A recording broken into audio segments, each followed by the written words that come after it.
Assalamualaikum, hai sobat, ketemu lagi dalam Sobat History Channel. Dalam video kali ini, kita akan membahas tentang pertempuran Ambarawa. Sebelum kita lanjut, jangan lupa subscribe dan tekan tombol notifikasinya ya, supaya kamu gak ketinggalan materi-materi selanjutnya. Pertempuran Ambarawa merupakan pertempuran ketiga bangsa Indonesia setelah proklamasi kemerdekaan. Pertempuran ini merupakan salah satu peristiwa paling penting dalam sejarah Indonesia karena pertempuran ini melahirkan jenderal besar yang terkenal akan strategi perangnya. Lantas, seperti apa strategi yang diterapkan? Mengapa pihak Sekutu dan Nika bisa kalah dalam pertempuran? Untuk lebih jelasnya, yuk kita simak videonya.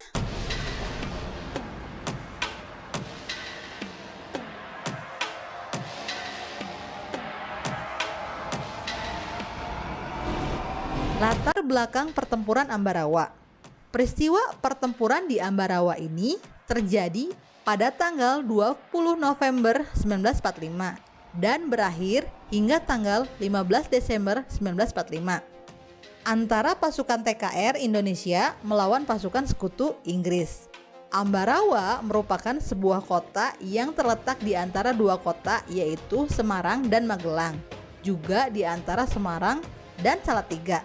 Peristiwa Ambarawa ini pada awalnya dilatar belakangi oleh mendaratnya pasukan Inggris dari divisi Gurkha ke-23 di kota Semarang pada tanggal 20 Oktober 1945. Pemerintah Indonesia memperkenankan Sekutu untuk mengurus tawanan perang yang saat itu berada di penjara Magelang dan Ambarawa. Kedatangan pasukan Inggris yang kemudian diikuti oleh pasukan Nika, Sekutu lalu mempersenjatai para bekas tawanan perang Eropa tersebut. Kronologi pertempuran Ambarawa. Pertempuran di Ambarawa dipimpin oleh Kolonel Sudirman, sedangkan dari arah Magelang, pasukan TKR Divisi 5 Purwokerto dipimpin oleh Imam Androngi yang melakukan serangan fajar pada tanggal 21 November 1945. Serangan tersebut dilakukan dengan tujuan untuk memukul mundur pasukan Inggris yang berada di Desa Pingit.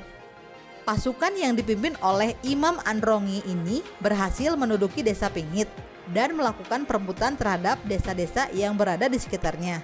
Batalion Imam Androngi kemudian meneruskan gerakan pengejarannya terhadap Sekutu. Lalu, Batalion Imam Androngi diperkuat oleh 3 batalion dari Yogyakarta, yaitu Batalion Sugeng, Batalion 10 di bawah pimpinan Mayor Soeharto, dan Batalion 8 di bawah pimpinan Mayor Sarjono. Pada akhirnya, pihak Sekutu terkepung. Meskipun demikian, pasukan musuh mencoba untuk menerobos kepungan itu dengan cara melakukan gerakan melambung dan mengancam kedudukan pasukan TKR menggunakan alat-alat berat seperti tank dari arah belakang. Untuk mencegah terjadinya jatuhnya korban jiwa, pasukan TKR mundur ke Bedono dengan bantuan Resimen 2 yang dipimpin oleh M. Sarbini. Batalion Polisi Istimewa dipimpin oleh Oni Sastro Atmojo dan batalion dari Yogyakarta. Dan hal ini mengakibatkan gerakan Sekutu berhasil ditahan di Desa Jambu. Di Desa Jambu inilah para komandan pasukan melakukan rapat koordinasi yang dipimpin oleh Kolonel Holland Iskandar. Rapat tersebut menghasilkan pembentukan komando yang disebut Markas Pimpinan Pertempuran yang bertempat di kota Magelang. Sejak saat itulah Ambarawa dibagi menjadi 4 sektor, yaitu sektor utara, sektor selatan, sektor barat, dan sektor timur. Kekuatan pasukan tempur disiagakan secara berganti-gantian. Tepat pada tanggal 20 November 1945, Letnan Kolonel Isdiman yang merupakan pimpinan pasukan dari Purwokerto gugur. Pada saat itulah Kolonel Sudirman, Panglima dari Divisi 5 di Purwokerto, mengambil alih pimpinan pasukan. Situasi pertempuran menguntungkan pasukan TKR Indonesia. Pada akhirnya, tanggal 5 Desember 1945, Sekutu dan pasukannya terusir dari Banyu Biru. Pada tanggal 11 Desember 1945, Kolonel Sudirman mengambil prakarsa untuk mengumpulkan setiap komandan sektor setelah mempelajari situasi medan pertempuran.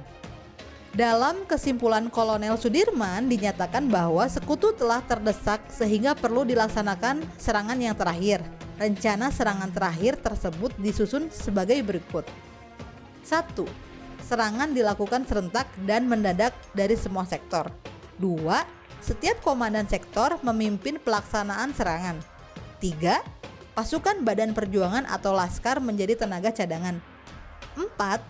Hari serangan dilangsungkan pukul 4.30 pagi pada tanggal 12 Desember 1945. Tokoh-tokoh pertempuran Ambarawa. 1. M. Sarbini. 2. Kolonel Istiman. 3. Kolonel Sudirman. 4. Mayor Soeharto. Akhir pertempuran Ambarawa. Akhir dari pertempuran Ambarawa ini terjadi pada tanggal 12 Desember 1945 dini hari, yang kemudian pasukan TKR Indonesia bergerak menuju pos-posnya masing-masing. Hanya dalam waktu setengah jam, pasukan TKR berhasil mengepung pasukan musuh yang ada di dalam kota. Pertahanan sekutu yang terakhir dan terkuat diperkirakan di Benteng Willem yang terletak di tengah-tengah kota Ambarawa. Lalu, kota Ambarawa dikepung selama 4 hari 4 malam. Sekutu merasa kedudukannya semakin terdesak dan berusaha keras untuk mundur dari medan pertempuran. Hingga pada akhirnya, tanggal 15 Desember 1945, sekutu meninggalkan kota Ambarawa dan mundur ke kota Semarang.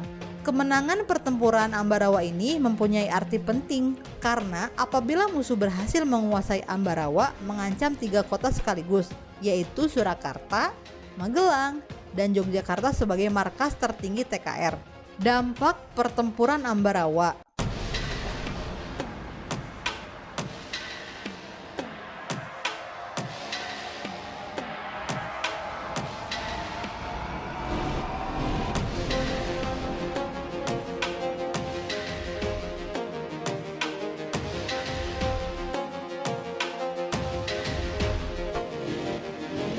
Semoga video kali ini menambah wawasan kalian tentang sejarah. Sampai ketemu pada materi selanjutnya.